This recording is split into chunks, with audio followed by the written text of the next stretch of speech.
സരോജിനിയുടെ സാക്ഷ്യം മലയാളത്തിൽ തർജിമ ചെയ്തത്. ദൈവത്തിന് മഹത്വം. എന്റെ പേര് സരോജിനി, ചെങ്കൽപ്പേട്ട് സഭാവിശ്വാസി. ഞായറാഴ്ച സഭായോഗത്തിൽ തെലുങ്ക് പാട്ട് പാടിക്കൊണ്ടിരുന്നപ്പോൾ ഞാൻ ആത്മാവിലായി. അപ്പോൾ ഇടിമുഴക്കം പോലെ ഒരു ശബ്ദമുണ്ടായി. മുകളിൽ നോക്കിയപ്പോൾ സ്വർഗത്തെ കണ്ടു. സ്വർഗം തുറക്കപ്പെട്ടു. വലിയൊരു വെളിച്ചം കണ്ടു. ആ പ്രകാശത്തിനു ചുറ്റും ദൂതന്മാർ നിൽക്കുന്നത് കണ്ടു. ഞാൻ വളരെ ഭയന്നു. അപ്പോൾ ആ പ്രകാശത്തിൽ നിന്നും ഒരു ശബ്ദമുണ്ടായി. ഭയപ്പെടേണ്ട, ഞാൻ നിന്റെ ദൈവം. നിത്യസ്നേഹത്താൽ ഞാൻ നിന്നെ സ്നേഹിച്ചു. മറ്റു ജനങ്ങളിൽ നിന്നും വിശുദ്ധിക്കായി നിന്നെ വേർതിരിച്ചിരിക്കുന്നു. യേശു സിംഹാസനത്തിലിരിക്കുകയായിരുന്നു. യേശു ദൂതന്മാരോട്, അവളെ എന്റെ അടുക്കൽ കൊണ്ടുവരുവനെന്ന് പറഞ്ഞു. 2 ദൂതന്മാർ എന്റെ അടുക്കൽ അനുഗ്രഹവുമായി വന്നു. അപ്പോൾ എനിക്കൊരു അഭിഷേകമുണ്ടായി. എന്റെ ആത്മാവെന്റെ ശരീരം വിട്ടുവേർപിരിയുന്നതായി ഞാൻ അറിഞ്ഞു. 2 ദൂതന്മാർ എന്നെ ഉയരത്തിലേക്ക് കൊണ്ടുപോയി ഒരു പ്രകാശമുള്ള സ്ഥലത്തു നിർത്തി. സിംഹാസനത്തിൽ ഇരിക്കുന്നവൻ എഴുന്നേറ്റ് എന്റെ അടുക്കൽ വന്ന് എന്നെ നോക്കി, അശുദ്ധിക്കല്ല വിശുദ്ധിക്കത്രേ നിന്നെ വിളിച്ചതെന്ന് പറഞ്ഞു. അവന്റെ മുഖം, കൈ, കാല് എന്നിവ കണ്ണുകൊണ്ട് കാണാൻ കഴിയാത്ത വിധം പ്രകാശമായിരുന്നു. അവന്റെ കൈകൾ എന്റെ നേരെ നീട്ടി. അവന്റെ കൈകളിൽ നിന്ന് വീണ രക്തം കൊണ്ട് തലയിൽ നിന്നും കാലുവരെ കഴുകി വിശുദ്ധീകരിച്ചു. വിശുദ്ധീകരിച്ച ശേഷം ഒരു പുതപ്പ് കൊണ്ട് എന്നെ മൂടിയതുപോലെ തോന്നി. അതിനുശേഷം ഒരു സ്ഥലത്തേക്ക് കൊണ്ടുപോയി. ആ സ്ഥലം എവിടെയെന്നാൽ ഭൂമിയുടെ അടിയിൽ വിശാലമായ വഴിയിലേക്ക് എന്നെ കൊണ്ടുപോയി. ആ വഴി ഇരുട്ടായിരുന്നു. അതിലെ പോയിക്കൊണ്ടിരുന്നപ്പോൾ നിലവിളിയുടെയും കരച്ചിലിന്റെയും ശബ്ദവും ദുർഗന്ധവും ഉണ്ടായി. ആ നരകത്തിലേക്ക് ഞങ്ങളെ സ്വീകരിപ്പാൻ പണം, വിലയുള്ള ആഡംബര വസ്തുക്കൾ, TV എന്നിവയുണ്ടായിരുന്നു. നിഗളികൾ, ധനവാന്മാർ, പിശാചുക്കൾ എന്നിവർ അവിടെ നിന്നിരുന്നു. പിശാചുകളുടെ തലവൻ വളരെ കോപത്തോടെ, ഇവളെ നരകത്തിലേക്ക് കൊണ്ടുവന്നതാർ? ഇവൾ നരകത്തെ ഉറ്റുനോക്കുവാൻ വന്നിരിക്കുന്നു എന്ന് പറഞ്ഞ് ഭയപ്പെടുത്തി. പിശാചി പ്രകാരം പറഞ്ഞു, എനിക്കും എന്റെ ദൂതന്മാർക്കും പോകാൻ കഴിയാത്ത സ്ഥലത്തേക്ക് മനുഷ്യനെ വിടുകയില്ല എന്ന് പറഞ്ഞ് ഭീഷണിപ്പെടുത്തി. അപ്പോൾ ഒരു വലിയ പ്രകാശം യേശുവിന്റെ മുഖത്തു നിന്ന് പ്രകാശിച്ചു. ശത്രുക്കളെല്ലാം ചിതറിപ്പോയി. അപ്പോൾ യേശു, നരകത്തെ ഞാൻ മനുഷ്യർക്കായി ഉണ്ടാക്കിയതല്ല, പിശാചിനും അവനോട് കൂടിയുള്ളവർക്കുമായി ഉണ്ടാക്കിയതാണ്. അവന്റെ വഞ്ചനയാലും തന്ത്രത്താലും അനേകം മനുഷ്യരെ അവൻ വഞ്ചിച്ചു വിഴുങ്ങി. അനേക ആത്മാക്കൾ രക്ഷിക്കപ്പെടേണ്ടതിനു വേണ്ടി ഭൂമിയിൽ പോയി മനുഷ്യരോട് പറയുക. തലവനായ പിശാച്, നീ ഇവിടെ കണ്ടതും കേട്ടതും നിനക്കുണ്ടായ ദുർഗന്ധവും നീ പാർക്കുന്ന പട്ടണത്തിൽ പോയി പറയരുത് എന്ന് ഭീഷണിപ്പെടുത്തി. നീ പറഞ്ഞാൽ നിന്നെയും നിന്റെ കൂടെയുള്ളവരെയും കൊന്ന് ഈ അഗ്നിക്കടലിൽ തൂക്കിയെറിഞ്ഞു കളയും എന്ന് വീണ്ടും ഭീഷണിപ്പെടുത്തി. അപ്പോൾ ഞാൻ യേശുവിനോട്, പിശാച് എന്നെ എന്തിനാണ് ഇങ്ങനെ ഭീഷണിപ്പെടുത്തുന്നത് എന്ന് ചോദിച്ചു. അതിന് യേശു എന്നോട്, പിശാച് ലോകത്തിന്റെ അധിപതിയായിരിക്കുന്നത് കൊണ്ട് ആത്മാക്കൾ രക്ഷ പ്രാപിക്കാതിരിക്കേണ്ടതിനു വേണ്ടിയാണ് നിന്നെ ഭീഷണിപ്പെടുത്തിയതെന്ന് പറഞ്ഞു. അതുകൊണ്ട് അവനെ ശ്രദ്ധിക്കാതെ എന്റെ പിന്നാലെ വരിക എന്ന് പറഞ്ഞു. ഇങ്ങനെ ഞങ്ങൾ സംസാരിച്ചു കൊണ്ട് നടക്കുമ്പോൾ അനേകം ശത്രുക്കൾ എന്നെ കൊല്ലുവാൻ വാളും കയറുമായിട്ട് എന്റെ അടുക്കിലേക്ക് വന്നു. അവർ കൈ നീട്ടി എന്നെ പിടിക്കുവാൻ വന്നപ്പോൾ ഒരു പുതപ്പ് പോലെ ഒന്നുകൊണ്ട് എന്നെ മറയ്ക്കുകയും അവരെ അഗ്നിക്കടലിൽ തള്ളിയിടുകയും ചെയ്തു. അപ്പോൾ യേശു, ഞാനല്ലാതെ മറ്റാരും നിന്റെ അടുക്കിലേക്ക് അടുക്കുകയില്ല. ഞാൻ നിന്റെ പക്ഷത്തുള്ളത് കൊണ്ട് ശത്രുവിന് നിന്നെ തൊടാൻ കഴിയുകയില്ല. അപ്പോൾ എനിക്കൊരു ദുർഗന്ധം അനുഭവപ്പെട്ടു. അത് ചീഞ്ഞതും വെന്തുകരിഞ്ഞതുമായിരുന്നു. ഈ നാറ്റം എവിടെ നിന്ന് വരുന്നു എന്ന് ഞാൻ ചോദിച്ചു. അപ്പോൾ കൈ ചൂണ്ടി അങ്ങോട്ട് നോക്ക് എന്ന് പറഞ്ഞു. കൈ ചൂണ്ടിക്കാണിച്ച സ്ഥലത്തേക്ക് നോക്കിയപ്പോൾ ആ സ്ഥലം വളരെ ചൂടുള്ളതും കത്തിക്കൊണ്ടിരിക്കുന്ന ജ്വാലയുമായിരുന്നു. അത് കരച്ചിലിന്റെയും വേദനയുടെയും സ്ഥലമായിരുന്നു. അപ്പോൾ ഞാൻ അവിടെ അനേകം ആത്മാക്കളെ കണ്ടു. അവർ, അയ്യോ അയ്യോ, ഞങ്ങളെ വിടുവിപ്പാൻ ആരുമില്ലയോ എന്ന് പറഞ്ഞ് കൈകാലുകൾ അടിച്ചുകൊണ്ടിരുന്നു. അപ്പോൾ ഞാൻ യേശുവിനോട്, എനിക്ക് ഈ നിലവിളി കേൾക്കുവാനോ കണ്ണുകൊണ്ട് കാണുവാനോ കഴിയുന്നില്ല, എന്നെ ഇവിടെ നിന്ന് കൂട്ടിക്കൊണ്ടു പോകണമേ എന്ന് നിലവിളിച്ചു. അതിനേശു, നിന്നെ കാണിക്കുവാനാണ് ഇവിടെ കൊണ്ടുവന്നത്. നീ ഇവിടെ കാണുന്ന ആത്മാക്കൾ പാപത്തിന് അടിമപ്പെട്ടവരും പിശാചിനാൽ വഞ്ചിക്കപ്പെട്ടവരുമാണ്. ഇനി എന്റെ വരവിന് നൊടി നേരം മാത്രമേയുള്ളൂ.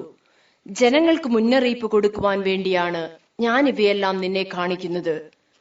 നേരത്തെ തന്നെ ഒരു വലിയ കൂട്ടം നരകത്തിൽ വീണു കഴിഞ്ഞു. ബാക്കിയുള്ളവർ ഈ നരകത്തിൽ നിന്ന് രക്ഷ പ്രാപിപ്പാനും അവർക്ക് മുന്നറിയിപ്പ് കൊടുക്കുവാനും ഇത് കാണിക്കുന്നു എന്ന് പറഞ്ഞു. ഇവർ ഭൂമിയിൽ ജീവിച്ച കാലമെല്ലാം വചനത്തിന് ചെവി കൊടുക്കാതെ ദുഷിക്കുന്നവരും വിഗ്രഹാരാധികളുമായിരുന്നു എന്ന് പറഞ്ഞു. ഞങ്ങൾ ഇപ്രകാരം സംസാരിക്കുമ്പോൾ ഒരു സ്ത്രീ യേശുവിന്റെ കാലു പിടിച്ച്, ഒരു നിമിഷമെങ്കിലും ആശ്വാസം തരണമേ എന്ന് യാചിച്ചു. എന്നെ എങ്ങനെയെങ്കിലും സഹായിക്കണമേ എന്ന് കണ്ണീരോടും ഭാരത്തോടും വളരെ ദുഃഖത്തോടും കൂടി നിലവിളിച്ചു. അപ്പോൾ ആ സ്ത്രീ എന്നോട്, നീയെങ്കിലും യേശുവിനോട് എനിക്ക് വേണ്ടി അപേക്ഷിക്ക് എന്ന് പറഞ്ഞു. അപ്പോൾ യേശു ഒന്നും മിണ്ടാതെ മൗനമായിരുന്നു. അവിടെ ഞാൻ ആത്മീയ സഹോദരിയെയും കണ്ടു.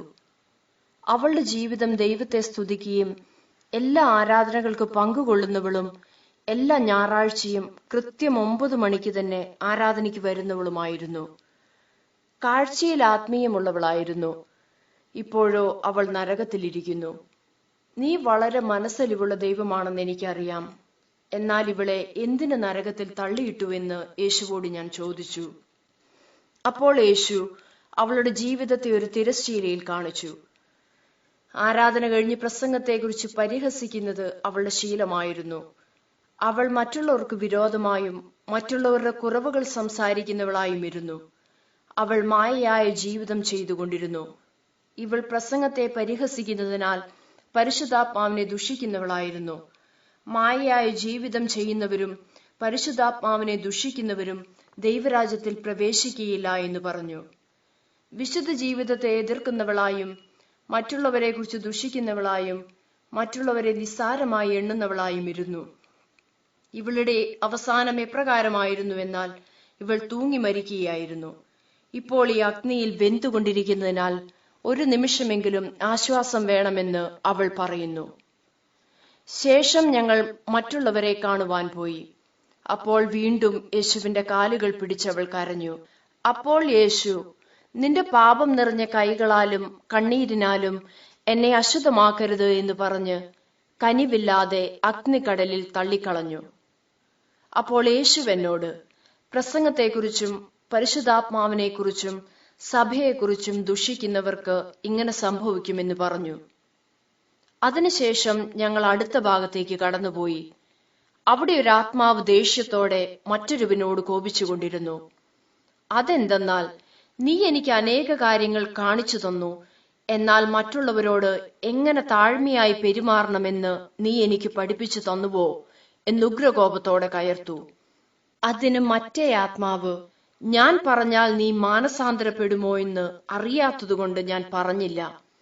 ഇങ്ങനെയാണ് 2 ആത്മാക്കളും നരകത്തിൽ വീണത്. അപ്പോൾ യേശു എന്നോട്, മറ്റുള്ളവർക്ക് മാനസാന്തരമുണ്ടാക്കുവാൻ ഞാൻ പറഞ്ഞത് അവൾ അനുസരിക്കുമോ എന്ന് വിചാരിച്ച് അവൾ അത് അലക്ഷ്യമാക്കി കളഞ്ഞു. അതുകൊണ്ടാണ് അവർ 2 പേരും നരകത്തിലെത്തിയത്. അതിനുശേഷം മറ്റൊരു സ്ഥലത്തേക്ക് പോയി. അവിടെ ഒരു യൗവനക്കാരിയെ കണ്ടു. അപ്പോൾ അവൾ യേശുവിനോട്, ആകാശവും ഭൂമിയും മാറിയാലും നിന്റെ വചനങ്ങൾക്ക് മാറ്റം വരില്ല എന്ന് പറഞ്ഞിട്ടില്ലയോ? എന്റെ മാതാപിതാക്കൾ സ്വർഗത്തിലിരിക്കുന്നു, എന്നെ മാത്രം നരകത്തിൽ തള്ളിക്കളഞ്ഞല്ലോ എന്ന് നിലവിളിച്ചു.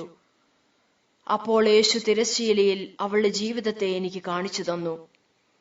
അവൾ 16-നും 18-നും മധ്യേ പ്രായമുള്ളവളും കോളേജിൽ പഠിക്കുന്നവളുമായിരുന്നു. അവൾക്ക് കോളേജിൽ പോകുവാൻ കോളേജ് ബസ് വരും. കാലത്തും വൈകിട്ടും ഇതിൽ യാത്ര ചെയ്യും. ഇവൾ പോകും വഴിയിൽ ചുമരിൽ പതിപ്പിച്ചിരിക്കുന്ന മ്ലേച്ഛമായ സിനിമാ പോസ്റ്ററുകൾ കാണുമായിരുന്നു. ആരംഭത്തിൽ അവളുടെ കണ്ണിന് അത് ആകർഷണീയമായിരുന്നില്ല. എന്നാൽ പിന്നീട് കൂടുതലായി അതിൽ എന്താണെന്നറിയുവാൻ അവൾ ആഗ്രഹിച്ചു. ഒരു ദിവസം കോളേജ് ബസ് അവിടെ നിർത്തിയിട്ടിരുന്നു. അപ്പോൾ അവൾ ആ സിനിമാ പോസ്റ്ററെ നോക്കിയിരുന്നു. ആ കാഴ്ച അവളെ മ്ലേച്ഛ വികാരങ്ങൾക്ക് അടിമപ്പെടുത്തി ലോകത്തിലേക്ക് വീഴ്ത്തിക്കളഞ്ഞു. അത് തെറ്റാണെന്ന് യേശു അവൾക്ക് ഉണർത്തിയപ്പോൾ, വേറാരും ചെയ്യാത്ത കാര്യമാണോ ഇത് എന്ന് ചിന്തിച്ച് അത് തെറ്റെന്നറിഞ്ഞിട്ടും അവൾ അതിലേക്ക് വീണു. ഇതെന്തെന്നാൽ അവൾ മ്ലേച്ഛമായ സിനിമകൾ കണ്ട് ആസ്വദിച്ചും കൂട്ടുകാരോട് ചേർന്ന് മദ്യത്തിനും പുകവലിക്കും അടിമപ്പെട്ട് പാപിയായി തീർന്നു. അവളുടെ അവസാനം എങ്ങനെയായിരുന്നുവെന്നാൽ അവൾ ഒരു അപകടത്തിൽപ്പെട്ട് മരണമടഞ്ഞു. പിന്നെ മറ്റൊരാളെ കാണാൻ ഞങ്ങൾ ചെന്നപ്പോൾ ഒരു യൗവനക്കാരൻ ഞങ്ങൾക്ക് മുമ്പിൽ അങ്ങോട്ടും ഇങ്ങോട്ടും ഓടിക്കൊണ്ടിരുന്നു. അവൻ എന്തിനു വേണ്ടി ഓടിയെന്നാൽ അവൻ ഓടുമ്പോൾ അവന്റെ ശരീരത്തിൽ മണൽ വീഴുന്നത് പോലെ എന്തോ ഒന്ന് കണ്ടു. അതെന്താണെന്ന് സൂക്ഷിച്ചു നോക്കിയപ്പോൾ അതെല്ലാം പുഴുക്കളായിരുന്നു. അവന്റെ കണ്ണ്, ചെവി, മൂക്ക്, വായ്, ശരീരം മുഴുവൻ പുഴുക്കളാൽ നിറഞ്ഞിരുന്നു. അതിന്റെ കാരണം എന്തെന്നാൽ അവന്റെ യൗവന പ്രായത്തിൽ പലവിധമായ സുഗന്ധദ്രവ്യങ്ങളെ ഉപയോഗിച്ച് ശരീരത്തെ അശുദ്ധമാക്കി. അതിനാൽ അവന്റെ ശരീരം പുതപ്പ് പുതച്ചതുപോലെ പുഴുക്കളായിരുന്നു. അവിടെ നിന്ന് മറ്റൊരു സ്ഥലത്തേക്ക് പോയി. ആ നരകത്തിൽ ഒരു മനുഷ്യൻ ഉറങ്ങിക്കൊണ്ടിരുന്നു. അവന്റെ പുതപ്പ് പുഴുക്കളായിരുന്നു. അപ്പോൾ ഞാൻ യേശുവിനോട്, ഇവൻ നരകത്തിലും ഉറങ്ങുകയാണല്ലോ എന്ന് ചോദിച്ചു. അപ്പോൾ യേശു, അവൻ ഭൂമിയിലായിരുന്നപ്പോൾ എന്തു ചെയ്തോ അത് തന്നെ ഇവിടെയും ചെയ്യുന്നു. അവൻ ഭൂമിയിൽ ജീവിച്ചിരുന്ന നാളുകളിൽ അലസനായും മടിയനായും ഉറങ്ങി അവന്റെ ജീവിത നാളുകൾ കഴിച്ചു. അതുകൊണ്ട് അവന്റെ പ്രതിഫലം ഇങ്ങനെയും പുതപ്പ് പുഴുവുമായിരുന്നു എന്ന് പറഞ്ഞു. വീണ്ടും യേശു എന്നോട്, ഭൂമിയിൽ എന്തു ചെയ്യുന്നോ അത് തന്നെ നരകത്തിലും ചെയ്യുന്നു എന്ന് പറഞ്ഞു. മറ്റുള്ളവരോട് ക്ഷമിക്കാൻ കഴിയാത്തവർ, മറ്റുള്ളവരെ പ്രകോപിപ്പിക്കുന്നവർ, മറ്റുള്ളവരോട് ദേഷ്യപ്പെടുന്നവർ, അധികമായി കോപിക്കുന്നവർ, അസൂയക്കാർ, ദ്രവ്യാഗ്രഹികൾ, സ്വയപ്രശംസക്കാർ, മറ്റുള്ളവരെ തുച്ഛീകരിക്കുന്നവർ, ഇവരെല്ലാവരും നരകത്തിൽ നിന്ന് രക്ഷപ്പെടുവാൻ വെപ്രാളപ്പെട്ടുകൊണ്ടിരുന്നു. ഇവരെ എല്ലാവരെയും അവിടെ പിശാചുകൾ ഉപദ്രവിച്ചുകൊണ്ടിരുന്നു. അതിനുശേഷം ഒരു പിശാചിനെ കണ്ടു. അതിന് അനേകം തലകളും കൈകളും ഉണ്ടായിരുന്നു. അതിന്റെ കൈകളിൽ ഉണ്ടായിരുന്ന ആയുധങ്ങൾ പണം, വിദ്യാഭ്യാസം, സമ്പത്ത്, ജോലി, വസ്തുവകകൾ എന്നിവയായിരുന്നു. ആ വിഗ്രഹം എന്തെന്നാൽ ഭൂമിയിൽ മനുഷ്യർ നമസ്കരിക്കുന്ന ഒരു ദേവന്റെ വിഗ്രഹമായിരുന്നു. ഇതവിടെ ഒരു മനുഷ്യനെ പിടിച്ച് കൈകൊണ്ടും കാലുകൊണ്ടും ഉപദ്രവിച്ചു കൊണ്ടിരുന്നു. ഞാൻ യേശുവിനോട്, ഇതെന്തുകൊണ്ടാണ് ഇങ്ങനെ ചെയ്യുന്നതെന്ന് ചോദിച്ചു. അതിന് യേശു, അത് പറയുന്നത് കേൾക്ക എന്ന് പറഞ്ഞു. ഞാൻ ശ്രദ്ധിച്ചപ്പോൾ ആ പിശാചു മനുഷ്യനോട്, ഭൂമിയിൽ നീ എന്നെ ആരാധിച്ചതുപോലെ ഇവിടെയും ആരാധിക്കാൻ പറയുകയായിരുന്നു. അതിനാ മനുഷ്യൻ, ഭൂമിയിൽ നിന്നെ ആരാധിച്ചതല്ലാതെ നിന്നോടൊരു തെറ്റും ഞാൻ ചെയ്തിട്ടില്ലല്ലോ, അതുകൊണ്ട് എന്നെ വെറുതെ വിടുക. അതിനാ പിശാച്, നീ എന്നെ നമസ്കരിക്കുക എന്ന് അവനോട് പറഞ്ഞു. അതിന് അവൻ, ഞാൻ ഭൂമിയിൽ ജീവിച്ച നാളിൽ തീയിൽ കൂടി നടന്ന് നിന്നെ നമസ്കരിച്ചു, നിലത്ത് ചോറിട്ട് കഴിച്ചു, നാവിൽ ശൂലം തറച്ചും മുതുകിൽ കൊളുത്തി തൂക്കിയും നേർച്ചകൾ കഴിച്ചു. അതുകൊണ്ട് എന്നെ ഇവിടുന്ന് വിടുക എന്ന് കരഞ്ഞു. അപ്പോൾ പിശാച്, ഭൂമിയിൽ നീ എന്നെ എങ്ങനെ ആരാധിച്ചുവോ അതുപോലെ ഇപ്പോഴും ചെയ്യുക. ഭൂമിയിൽ നീ തീയിൽ കൂടി നടന്നതുപോലെ ഇപ്പോഴും നടക്കുക. ശൂലം നിന്റെ നാവിൽ തറച്ചതുപോലെ ഇപ്പോഴും തറയ്ക്കുക എന്ന് പറഞ്ഞ് എരിയുന്ന അഗ്നിയിലേക്ക് തള്ളിയിട്ടു. പിന്നെ കമ്പികൾ കൊണ്ട് നാവിൽ കുത്തുകയും മുതുകു കീറുകയും ചെയ്തു. പിന്നെ മറ്റൊരു സ്ത്രീയെ കാണിച്ചു തന്നു. ഒരു മഹാസർപ്പം അവളെ ചുറ്റി ചുറ്റി വന്ന് വാലുകൊണ്ട് തള്ളിയിട്ടു. അവൾ, ഞാൻ ഭൂമിയിലിരുന്ന കാലത്ത് ദിവസവും നിനക്ക് പാല് കുടിപ്പാൻ തന്നു. നീ ഇരുന്ന മൺപുറ്റിൽ മഞ്ഞളും കുങ്കുമവും ഇട്ട് നമസ്കരിച്ചു. നീ ഇപ്പോൾ എന്നെ കൊല്ലുന്നത് ന്യായമാണോ എന്ന് ചോദിച്ചു. അതിന് മഹാസർപ്പം, നീ എന്നെ ഭയപ്പെട്ടു വണങ്ങിയതുപോലെ ഇപ്പോഴും ചെയ്യുക എന്ന് പറഞ്ഞ് മറ്റനേക സർപ്പങ്ങളെ കൂട്ടിവരുത്തി അവളെ ഉപദ്രവിച്ചു. അപ്പോൾ യേശു എന്നെ നോക്കി, ഇവരെ നോക്കുക, ഇവർ വിഗ്രഹാരാധന നടത്തി ജീവനുള്ള ദൈവത്തെ മറന്നുകളഞ്ഞു. വിഗ്രഹാരാധന ചെയ്യുന്നവരെ പിശാച് ഇങ്ങനെയാണ് വഞ്ചിക്കുന്നത് എന്ന് പറഞ്ഞു. യേശു എന്നോട്, ഞാൻ പറയുന്നത് ശ്രദ്ധിച്ചു കേൾക്കുക. പാപക്ഷമ എന്നത് ഒരു മനുഷ്യൻ ജീവനോടിരിക്കുമ്പോൾ എന്നോട് ഏറ്റുപറയുന്നുവെങ്കിൽ മാത്രമേ ലഭിക്കുകയുള്ളൂ. തന്റെ പാപം ഏറ്റുപറയുന്നവൻ എന്റെ അടുത്ത് നിരപ്പ് പ്രാപിക്കും, എന്നോട് കൂടെ വാഴും. ഭൂമിയിൽ നമ്മൾ എന്തു ചെയ്യുമോ അത് തന്നെ മരിച്ച ശേഷവും ചെയ്യും. ഇവർ ഭൂമിയിൽ ജീവിച്ച നാളിൽ ശരിയായി ജീവിക്കാത്തതുകൊണ്ട് അവരുടെ പ്രതിഫലം ഇവിടെയായി. ഞാൻ വളരെ കരഞ്ഞപ്പോൾ യേശു കരങ്ങളാൽ എന്നെ അണച്ച് ചിറകുകൾ കൊണ്ട് മൂടി. ഞങ്ങൾ അവിടെ നിന്ന് പുറപ്പെടുവാൻ സമയമായപ്പോൾ അപ്പാ അപ്പാ എന്ന് വിളിച്ച് എന്നെയും കൊണ്ടുപോകണമേ എന്ന് അപേക്ഷിക്കുന്ന ഒരു ചെറിയ കുട്ടിയുടെ ശബ്ദം കേട്ടു. അപ്പോൾ ഇതൊരു ചെറിയ കുട്ടിയുടെ ശബ്ദമാണല്ലോ എന്ന് ഞാൻ ശ്രദ്ധിച്ചപ്പോൾ ചെറിയ കുട്ടികളെ വഞ്ചിക്കുന്ന ശത്രു അവിടെയുണ്ടായിരുന്നു. ആ പിശാചുകൾ കാഴ്ചയിൽ ചെറുതും വലുതുമായിരുന്നു. അത് ആ കുട്ടികളെ ഭയങ്കരമായി ഭയപ്പെടുത്തുന്നതായിരുന്നു. ആ ഭയങ്കരമായ മുഖത്തെ നോക്കുവാൻ കഴിയാതെ അവർ ഭയപ്പെട്ടിരുന്നു. അപ്പോൾ ഒരു ചെറിയ കുട്ടി, യേശുവപ്പാ, യേശുവപ്പാ, നീ ഇത്ര ഭംഗിയുള്ളവനും നല്ല വസ്ത്രം ധരിച്ചവനുമായിരിക്കുന്നല്ലോ. നീ ശിശുക്കളെ ഒരിക്കലും തള്ളിക്കളയുന്നവനല്ലോ. പിന്നെ ഞങ്ങളെ എന്തുകൊണ്ടാണ് ഈ കരച്ചിലും നിലവിളിയും വേദനയുമുള്ള സ്ഥലത്തിട്ടിരിക്കുന്നത്? അപ്പോൾ യേശു ഉച്ചത്തിൽ കരഞ്ഞുകൊണ്ട്, നിന്നെ എന്റെ മാർവോട് ചേർക്കുവാനും കൈകൊണ്ട് തൊടുവാനും എന്റെ അധരങ്ങൾ കൊണ്ട് നിന്നെ ചുംബിപ്പാനും അത്രേ ഞാൻ നിന്നെ തിരഞ്ഞെടുത്തത്. കൊച്ചു കുഞ്ഞുങ്ങളുടെ ഹൃദയത്തിൽ പക, കൊലപാതകം, ദുർമോഹം, പാപം, നിഗളം ഇവയൊന്നും ഉണ്ടാവില്ല. കൊച്ചുകുട്ടികൾ അവരെ ആരെങ്കിലും അടിച്ചാൽ അത് ഓർമ്മയിൽ വെച്ചിട്ട് അവരെ തിരിച്ചടിക്കില്ല. അതുകൊണ്ട് അവരുടെ ഹൃദയം എനിക്ക് പ്രിയമായിരിക്കുന്നു. ഞാൻ ചെറിയ കുഞ്ഞുങ്ങളുടെ ഹൃദയത്തെ സ്നേഹിക്കുന്നു. എന്നാൽ ഈ ചെറിയ ശിശുക്കൾ എന്നെ മറന്നു കളഞ്ഞു. ഈ ലോകമോഹങ്ങളിൽപ്പെട്ട് മാതാപിതാക്കളോട് വാശി പിടിച്ച് വാഗ്വാദം ചെയ്ത് TV, വിലയേറിയ വസ്ത്രങ്ങൾ, ആഡംബര ചെരുപ്പുകൾ, സ്വർണം വെള്ളി ആഭരണങ്ങൾ, വാഹനങ്ങൾ, മൊബൈൽ ഫോണുകൾ, അതുപോലെ മാതാപിതാക്കൾ അറിയാത്ത രഹസ്യ പാപങ്ങളും ചെയ്തുകൊണ്ടിരുന്നു. അന്യ കൂട്ടുകെട്ടുകളാൽ പാപം ചെയ്യുന്ന യൗവനക്കാർ മാത്രമല്ല, കൊച്ചുകുട്ടികളും രഹസ്യമായി പാപം ചെയ്തും തങ്ങളുടെ ജീവിതത്തെ നശിപ്പിച്ചു. യേശു എന്നോട് പറഞ്ഞു, കൊച്ചുകുട്ടികളും നരകത്തിലുണ്ട് എന്ന് നീ പോയി പറയണം. അവർ പാപം നിമിത്തം എന്റെ മുന്നറിയിപ്പ് ശ്രദ്ധിക്കാതെ എന്നെ വിട്ടകന്ന് ഇവിടെ ഇപ്പോൾ വേദന അനുഭവിച്ചു കൊണ്ടിരിക്കുന്നു. ഇങ്ങനെ ഞങ്ങൾ സംസാരിച്ചു തീർന്ന ശേഷം ആ സ്ഥലത്ത് നിന്നും യേശുവെന്നെ കൂട്ടിക്കൊണ്ട് ആകാശങ്ങൾക്ക് മീതെ സ്വർഗത്തിലേക്ക് പോയി. അവിടെ അനേകം ദൂതന്മാർ താഴ്മയോടും സ്നേഹത്തോടും കൂടി ഞങ്ങളെ സ്വീകരിച്ചു. കാഴ്ചയിൽ അവർ വളരെ സൗന്ദര്യമുള്ളവരും ജ്ഞാനമുള്ളവരുമായിരുന്നു. അവർ എന്നോട് സംസാരിച്ചത്, നിന്റെ കണ്ണുകൊണ്ട് രാജാവിനെ മഹത്വത്തോടെ കാണും, വിദൂരതയിലുള്ള സിയോനെ കാണുമെന്ന് പറഞ്ഞു. ഞങ്ങളുടെ മുമ്പിൽ ഒരു ഇടുങ്ങിയ വഴിയുണ്ടായിരുന്നു. അത് തങ്കം കൊണ്ടുണ്ടാക്കിയതായിരുന്നു. അനേകം രത്നങ്ങൾ കൊണ്ടും മുത്തുകൾ കൊണ്ടും നിർമ്മിച്ചിരുന്നു. ആ പാതയിൽ കൂടി പോകാൻ ആഗ്രഹിച്ചെങ്കിലും കടക്കാൻ കഴിഞ്ഞില്ല. എന്തുകൊണ്ട് പോകാൻ കഴിഞ്ഞില്ല എന്ന് ഞാൻ ചോദിച്ചപ്പോൾ യേശു എന്നോട്, വിശുദ്ധീകരണം കൂടാതെ ആർക്കും ദൈവരാജ്യത്തിൽ കടക്കാൻ കഴിയുകയില്ലെന്നും വിശുദ്ധരായി കറ, ചുളുക്കം, വാട്ടം എന്നിവയില്ലാത്തവർക്ക് മാത്രമേ അകത്ത് പ്രവേശിപ്പാൻ കഴിയൂ എന്നും പറഞ്ഞു. അതിന് ഞാൻ, എന്നെ ആദ്യം രക്തത്താൽ കഴുകി വിശുദ്ധീകരിച്ചല്ലോ എന്ന് പറഞ്ഞു. അതിന് യേശു, ഭൂമിയിൽ നിങ്ങൾ എത്രമാത്രം കഷ്ടങ്ങൾ സഹിക്കുന്നുവോ അതനുസരിച്ചു മാത്രമേ ഈ പാതയിൽ കൂടി കടക്കുവാൻ സാധിക്കൂ എന്ന് പറഞ്ഞു.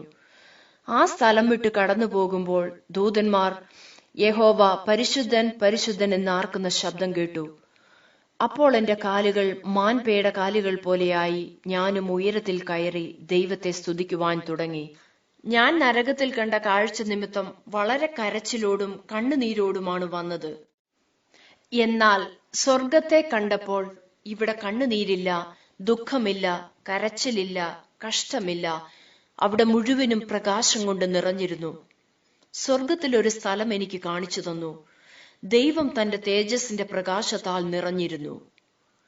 അവിടെ തങ്ങളുടെ ഓട്ടം ജയത്തോടെ ഓടി തികച്ച വിശുദ്ധന്മാരുണ്ടായിരുന്നു. അവർ ദൈവത്തെ മഹത്വപ്പെടുത്തിക്കൊണ്ടിരുന്നു.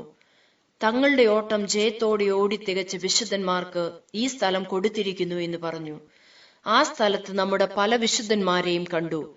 എന്നാൽ അവരുടെ പേരുകൾ എനിക്ക് അറിയുകയില്ല. അവരുടെ മുഖം മാത്രം എനിക്ക് കാണിച്ചു തന്നു. അവിടെ നമ്മുടെ ചീഫ് പാസ്റ്റർ ആയിരുന്ന പാസ്റ്റർ വിൽസൺ ജോസഫിനെയും കണ്ടു. അദ്ദേഹത്തിന്റെ മുഖം വളരെ തേജസ്സുള്ളതായിരുന്നതുകൊണ്ട് വളരെ ശ്രദ്ധിച്ചതിനു ശേഷം മാത്രമാണ് പാസ്റ്റർ വിൽസൺ ജോസഫ് ആകുന്നു എന്ന് മനസ്സിലായത്. അവരുടെ വസ്ത്രമെല്ലാം തേജസ്സുള്ള, നേരിയതും വെണ്മയുള്ളതുമായിരുന്നു. വേറൊരു സ്ഥലത്തേക്ക് ചെന്നു. അവിടെ അനേക കിരീടങ്ങൾ വെച്ചിട്ടുണ്ടായിരുന്നു. അവയിൽ 12 വിധത്തിലുള്ള രത്നങ്ങൾ പതിച്ചിരുന്നു. ആ കിരീടങ്ങൾ മരണപര്യന്തം വിശ്വസ്തരായിരിക്കുന്നവർക്ക് കൊടുക്കാനുള്ളതായിരുന്നു. അവ 3 വിധ കിരീടങ്ങളായിരുന്നു: ജീവകിരീടം, തേജസ്സിൻ കിരീടം, നീതിയുടെ കിരീടം. ഇനിയും അനേക കിരീടങ്ങൾ ഉണ്ടായിരുന്നു. 12 വിധ രത്നങ്ങളാൽ അടിസ്ഥാനമുള്ള നഗരം കാണിച്ചു തന്നു. ആ നഗരത്തിന്റെ കൊടുമുടിയിൽ മറ്റൊരു നഗരമുണ്ടായിരുന്നു. ആ സ്ഥലം ഏതാണെന്ന് ഞാൻ യേശുവിനോട് ചോദിച്ചപ്പോൾ, ഇതെന്നേക്കും ഞാൻ വാസം ചെയ്യുന്ന സ്ഥലമാകുന്നു എന്നും ഞാൻ ഇച്ഛിച്ചിരിക്കയാൽ അതിൽ വസിക്കുമെന്നും പറഞ്ഞു. ഇത് പൂർണ്ണരാക്കപ്പെട്ട വിശുദ്ധന്മാരെ ചേർക്കുവാൻ ഒരുക്കുന്ന സ്ഥലം. അതിന്റെ പണി പൂർത്തീകരിച്ച് തേജസ്സിൽ വെളിപ്പെടുന്ന നാൾ അടുത്തിരിക്കുന്നു. കർത്താവിന്റെ വരവ് എപ്രകാരമായിരിക്കുമെന്ന് ഒരു തിരശ്ശീലയിൽ എനിക്ക് കാണിച്ചു തന്നു. അതെങ്ങനെയെന്നാൽ, കീഴഭൂമിയും അതിന്റെ മുകളിൽ മേഘങ്ങളും ഉണ്ടായിരുന്നു. മേഘങ്ങൾക്ക് മുകളിൽ ഒരു വിടവുണ്ടായിരുന്നു. ആ വിടവിന്റെ മുകളിൽ കർത്താവും കർത്താവിന്റെ സൈന്യവും ദൂതന്മാരും നിന്നിരുന്നു. അവരുടെ കൈകളിൽ കാഹളവും കിന്നരവും അനേക സംഗീത ഉപകരണങ്ങളും ഉണ്ടായിരുന്നു. ദൂതന്മാരുടെയും സൈന്യത്തിന്റെയും ചുറ്റും തേജസ്സിന്റെ പ്രഭയുണ്ടായിരുന്നു. അവർക്ക് മുകളിലായി അന്ധകാരമുണ്ടായിരുന്നു. ആ അന്ധകാരത്തിൽ പിശാചും അവന്റെ ദൂതന്മാരും സൈന്യങ്ങളും ഒന്നിച്ചു നിന്നിരുന്നു. ഇപ്രകാരമാണ് കാണിച്ചു തന്നത്. ഇതിൽ കർത്താവിന്റെ വരവെന്നത് മേഘത്തിനും കർത്താവിന്റെ സൈന്യത്തിനും ഇടയിലുള്ള ദൂരമാണ്. ആ ദൂരം 30 മുതൽ 40 അടി വരെയായിരുന്നു. കർത്താവും സൈന്യങ്ങളും മേഘത്തെ നോക്കി ഇറങ്ങിക്കൊണ്ടിരിക്കുന്നു. അത് ഓരോ ദിവസവും ഒരു ചൂണ്ടുവിരലിന്റെ അകലത്തിൽ ഇറങ്ങുന്നതായി കണ്ടു. ഇതെല്ലാം കണ്ട ശേഷം ഞാൻ ഇവിടെ തന്നെ ഇരുന്നു കൊള്ളാമെന്ന് പറഞ്ഞു. അതിന് യേശു, നീ സമാധാനത്തോടെ ഭൂമിയിലേക്ക് മടങ്ങിപ്പോക. ഞാൻ നിന്നെ വീണ്ടും ഇവിടേക്ക് കൂട്ടിക്കൊണ്ടുവരും. ഞാൻ ഭൂമിയെ നോക്കി തിരികെ വരുമ്പോൾ ആകാശമണ്ഡലത്തിലെ ദുഷ്ടസേന എന്നെ ചുറ്റി നിന്നു. അപ്പോൾ യേശുവും എന്നോട് കൂടിയുണ്ടായിരുന്നു. യേശുവിന്റെ കയ്യിൽ ശക്തിയായ അഭിഷേകമുണ്ടായിരുന്നു. എന്നാൽ ആ അഭിഷേകം എനിക്ക് പ്രാപിക്കുവാനോ ആ ദുഷ്ടശക്തിയോട് എതിർത്ത് ജയിക്കുവാനോ എനിക്ക് കഴിഞ്ഞില്ല. അപ്പോൾ നക്ഷത്രം പോലെ എണ്ണാൻ കഴിയാത്ത ദൂതന്മാർ എന്നെ ചുറ്റിയിരുന്നു. ഇനി സിയോന്റെ അഭിഷേകമുള്ള കർത്താവിന്റെ ശുശ്രൂഷകർ എന്റെ തലയിൽ കൈവച്ച് പ്രാർത്ഥിച്ചാലേ എന്റെ ശരീരത്തിൽ വീണ്ടും വരുവാൻ കഴിയുകയുള്ളൂ എന്ന് ഞാൻ വിളിച്ചു പറഞ്ഞു. അപ്പോൾ ശുശ്രൂഷകൻ എന്റെ തലയിൽ കൈവച്ച് ശരീരത്തിൽ വരിക എന്ന് പറഞ്ഞ് പ്രാർത്ഥിച്ചു. അപ്പോൾ യേശു ശരീരത്തിലേക്ക് പോയിക്കൊള്ളുക എന്ന് കൽപ്പിച്ചു. ഞാൻ ശരീരത്തിൽ വന്നു. ഇങ്ങനെ ഞാൻ സ്വർഗവും നരകവും കണ്ട് എന്റെ യാത്ര അവസാനിപ്പിച്ച് എന്റെ ശരീരത്തിലേക്ക് വന്നു. ഒരു നാൾ വരുന്നു, ആ നാളിൽ യേശുവും അവന്റെ ദൂതന്മാരുമായി പൂർണ്ണരാക്കപ്പെട്ട വിശുദ്ധന്മാരെ ചേർക്കുവാൻ മേഘത്തിൽ വെളിപ്പെടും. ഇത് നാം കണക്കാക്കിയാൽ കർത്താവിന്റെ വരവ് ഏറ്റവും അടുത്തിരിക്കുന്നു. കർത്താവിന്റെ വരവിന് ശേഷം പിശാചും അവന്റെ ദൂതന്മാരും ഭൂമിയിലേക്ക് ഇറങ്ങി വരും. ആകയാൽ നാം ഉണർവോടിരിക്കാം. ഇനി കർത്താവിന്റെ വരവിന് നൊടിനേരം മാത്രമുള്ളതുകൊണ്ട് നാം നമ്മുടെ കർത്താവിനെ എതിരേൽപ്പാൻ ഒരുങ്ങിക്കൊള്ളുക. എത്രയും വേഗം കർത്താവായ യേശുവിന്റെ വരവായതിനാൽ എന്നെയും നിങ്ങളെയും കർത്താവിന്റെ വരവിന് ഒരുക്കുമാറാകട്ടെ. ആമേൻ. മാറാനാഥ.